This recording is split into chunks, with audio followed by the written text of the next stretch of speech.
today I'm reviewing the Drunk Elephant C-Firma Vitamin C Day Serum. And really quick, I just want to say I purchase these products with my own money. I'll never waste your time with sponsored ads or videos. So if that's something you're into, like, subscribe, share the video.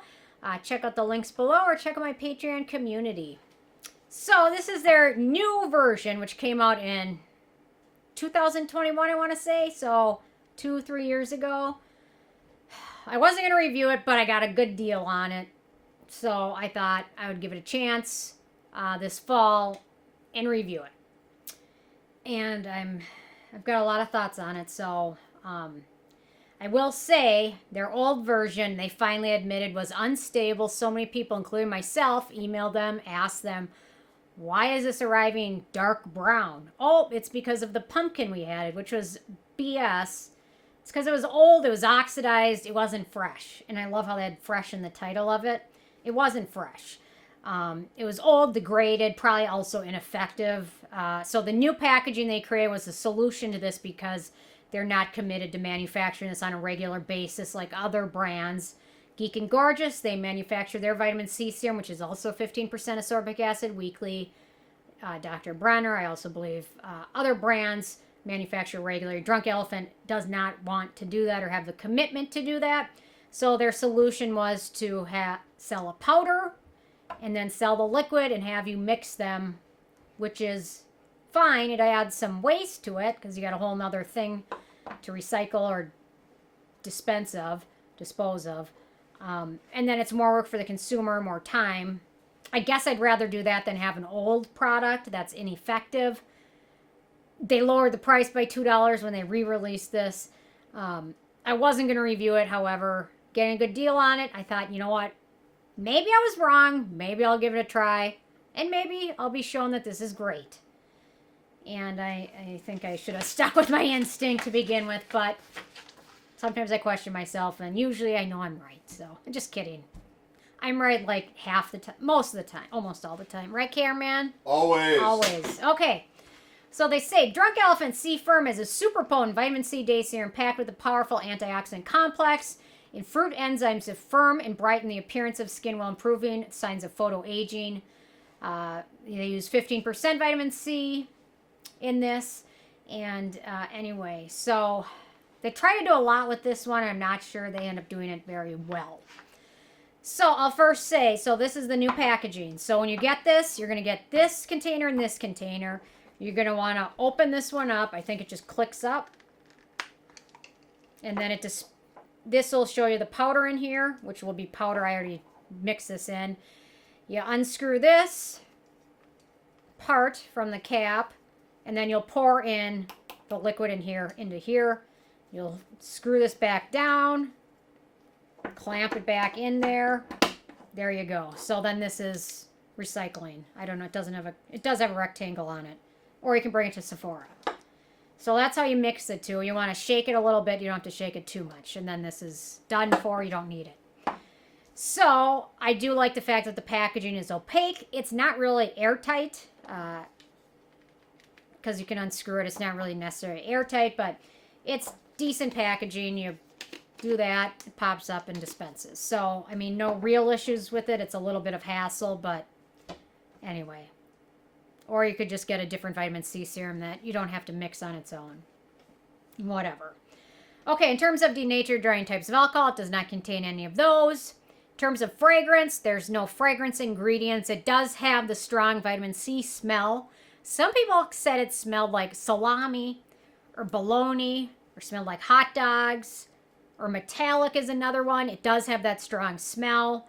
Ascorbic acid has that scent, and unless they include ingredients to cover up the smell, most vitamin C serums, including SkinCeuticals, which is upwards of $200, will all have that smell. So if you don't like that smell, I'm sure there's some that have fragrance to cover it up. So okay, in terms of the manufacturing location, this one's made in the U.S., so no issues with that. So pH, so they mentioned the pH of this one on their website, they state it's 2.5%.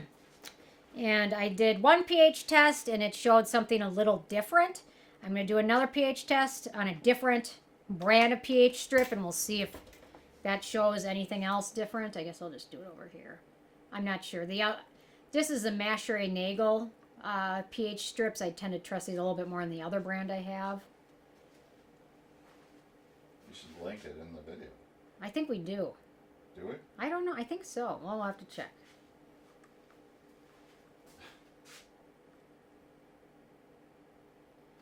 Okay, so this one shows exactly what the other one showed. This one shows it's around 4. And the other brand I thought maybe was just off. This one shows the exact same pH, about 4. I don't know.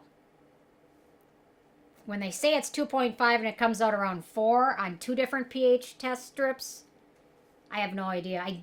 This has been open for a couple months, so I don't know. Yeah. So anyway, in vitamin C, you really want the pH below 4. 2.5, in my opinion, is pretty low in the higher chance of irritation. But anyway, the higher the pH, the less it soaks into your skin and functions, and it is converted in your skin. So anyway, I don't know. Any of you guys have it? Leave a comment if you test it or not. I don't know what to make of it. Anyway, when I initially mixed it, it had the low pH, and now that I'm finally reviewing it, it still had, or when I initially mixed it and took the pH a couple days later, it had the 4. And now, a couple months later, it still has the same pH. I have no idea why it's not 2.5. I don't know. And judging on Drunk Elephant's history with vitamin C serums, it doesn't inspire confidence in me. Or it could still be something with 2 different pH strips. I don't know. Or maybe this is an old product and it's just degraded. Even though you mix it yourself, those ingredients still may degrade. So, okay, so ease of use. Anyway, so it's got kind of a liquidy texture. It feels initially when you apply it, it feels like lightweight initially. But it does tend to feel a lot like their previous version. And you can see this version is clear, which is nice, so it's not brown. The smell is very apparent. But anyway, so it feels lightweight, but it still feels heavy. Like the longer you wear it during the day, it starts to feel kind of heavy. And I will say during the day, it did make my skin itch a little bit. So keep that in mind. I will say certain sunscreens over this pilled, where they normally wouldn't pill with other vitamin C serums. Okay, so after you mix it, they recommend using it in the morning. I do recommend also using it in your morning routine. Use it after cleansing. Apply your vitamin C serum, and then use your moisturizer and then sunscreen. Vitamin C, ascorbic acid, helps your sunscreen work better. It fights UV damage. It helps protect your skin. It helps prevent damage from environment and pollution and things like that. So no issues with using it in the daytime, but I will say they recommend either mixing it with other products. I personally don't do that. I will say applying this underneath the Protini product made the Protini foam up. So that was a no-go. So I found other moisturizers to use over it. And the Protini certainly wasn't going to work because it foams up instantly. So I found that to be kind of fussy. The fact that other sunscreens over this had a tendency to pill, I didn't like. And then the finish is a little bit tacky. So I didn't necessarily find this easy to use. Overall, the user experience of this one wasn't easy like other vitamin C serums. You gotta mix it in, which is fine. But it seems like spending $80 on something you have to mix yourself, and then the pH is off, and then it's sticky and tacky, pills up. Their other complementary product foams over this. If there's any moisture that shouldn't foam with this, you'd think it would be their same brand. Anyway, so for ease of use, it's fussy, I found.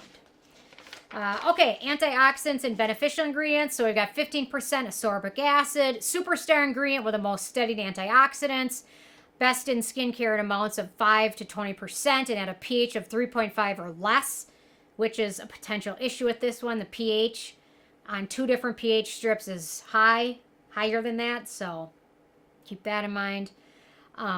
So vitamin C, ascorbic acid, helps boost collagen production in skin, helps firming skin, helps skin look more youthful, helps fight pigmentation issues as well as melasma, helps sunscreen work better. Then we've got vitamin E, antioxidant, also helps vitamin C give better results and work better protecting the skin from UV damage. Next up, we've got pumpkin enzyme, which actually in skincare, I think the actual ingredient was listed as pumpkin lactobacillus ferment. And then that actually functions in skincare as an exfoliant ingredient. And it actually, a lot of brands use it as an alternative to alpha hydroxy acids, which I don't know why you'd want to mix these. I get why they want to do it because it'll give you faster results. But mixing in things that function as exfoliants with ascorbic acid at a low pH increases the chance of irritation. Then we've got marula oil, which is an emollient source of fatty acids. We've got licorice, skin soothing, brightening antioxidant. We've got licorice root extract, another soothing and brightening ingredient. We've got grape juice extract, which is an antioxidant that also functions as an exfoliant. 40% about of grape juice extract is a mix of tartaric, malic, lactic, citric, and gluconic acid, and they work as exfoliants to lift off dead skin cells. Do you want that in a low pH with the ascorbic acid and other exfoliants such as the pumpkin enzyme? I don't know. Depends on how sensitive your skin is. We've got ferulic acid, antioxidant. It helps vitamin C stay stable and increase its effectiveness. We've got Indian gooseberry, an antioxidant. Green tea, antioxidant. We've also got pomegranate enzyme, another enzyme that functions as an exfoliant and helps with skin cell turnover. So that's 3 exfoliants. Next up, we've got gluconolactone, which is another PHA exfoliant. So there's 4 different ingredients that function as exfoliants in here with 15% ascorbic acid. If your skin is sensitive, you should be screaming right now in pain because that's what I went through testing this one, just like the frickin' Cetaphil. I should have reviewed these differently because I tested this one first, gave my skin a break, and then tested the Cetaphil. I reviewed the Cetaphil last week, and I wasn't necessarily even going to review this product, and then I saw they came out with a new moisturizer, and I thought, you know what, might as well just review this one anyway. I bought it, spent the $80. Well, I got a good deal on it. Spent the money on it still, and I wish I hadn't. But anyway. Okay, we've got humectants, sodium hyaluronate, cross-polymer, and sodium hyaluronate humectants. We've got rice bran extract, skin protecting ingredient. We've got chronocyclin, peptide, and cell communicating ingredient. We've got 3 different forms of turmeric root or curcumin. They help with brightening and soothing and hydrating. We've got red seaweed hydrating ingredient. So this product contains a crazy mix of potential irritating ingredients. Ascorbic acid is irritating for some people enough on its own that a lot of people either use it in very small amounts or use vitamin C derivatives in their product. So you combine a very high amount of ascorbic acid, and then you add these 4 exfoliants in there, and then you also add a high amount of a surfactant called laureth 23, which is the 4th ingredient. And I just wonder, what the heck were they thinking with this? It just screams irritation. I guess I'll get to a performance in a second. Okay, in terms of animal testing, they're cruelty-free and a support of Elephant Foundation International. That's great. In terms of performance, so this one really irritated my skin. The first evening after using it, I could tell my skin was red, flaky. And I hadn't yet tested the Cetaphil vitamin C, which would also do the exact same thing. And so the first night I thought, oh, that's weird. My skin's really dry. Maybe it's the weather because it's getting cold out. Then the second night, same thing except worse. I'm starting to think it's the vitamin C. I take 3 days off. Use the vitamin C, same thing. So anyway, so I deducted it was this. It was the new product I added in my routine. And then you look at all these different ingredients. And thank God the pH of this isn't 2.5 because I probably would not have any skin left on my face if it was. Anyway, so if you look at reviews of this, a lot of them have had the same issue. Dryness, itchiness, redness, flakiness, irritation because of the formula of this. So anyway, in terms of performance, I can't use it that often to get the results that I want. So anyway, it's, in my opinion, not a good option for sensitive skin types whatsoever, especially with that laureth 23, which is an emulsifying but also a cleansing ingredient. It's typically used in a lot of rinse-off products. That high up, I think, is an issue. Okay, then I guess for acne-prone skin, if you still want to try it, we've got 2 ingredients of note, that laureth 23 and then vitamin E. So keep that in mind. In terms of the price, so this is the full size. It ends up being 0.94 milliliters or 28 milliliters, 0.94 ounces. And it retails, if you don't get a good deal on it, $78. So that's kind of expensive to have your face burnt off. I think I got a good deal on it, but not good enough. In terms of the it factor, if your skin can handle it, it will help brighten your skin up. Ascorbic acid is a no-brainer when it comes to brightening your skin, and then some of those exfoliants will also help with that. There's other products I'd recommend if your skin is sensitive. There's a lot of great 15% vitamin C products out there. Dr. Brenner, I think they're 20%, but Geek and Gorgeous Sea Glow, in my opinion, I can use that every day, no issues. And it's got the same amount of ascorbic acid in there. The price is much better, and it's always fresh because they manufacture it regularly. Paula's Choice also has one. Lacura by Aldi has a similar alternative to this with ethyl ascorbic acid. In my opinion, this one was a pass. Wish I wouldn't have purchased it. Wish I would just, if I wouldn't have spent the money on this, that's 4 or 5 bottles of Geek and Gorgeous I could have had instead, which is much better on so many levels. So, anyway, with a 10 being a perfect score, I give this one a 5.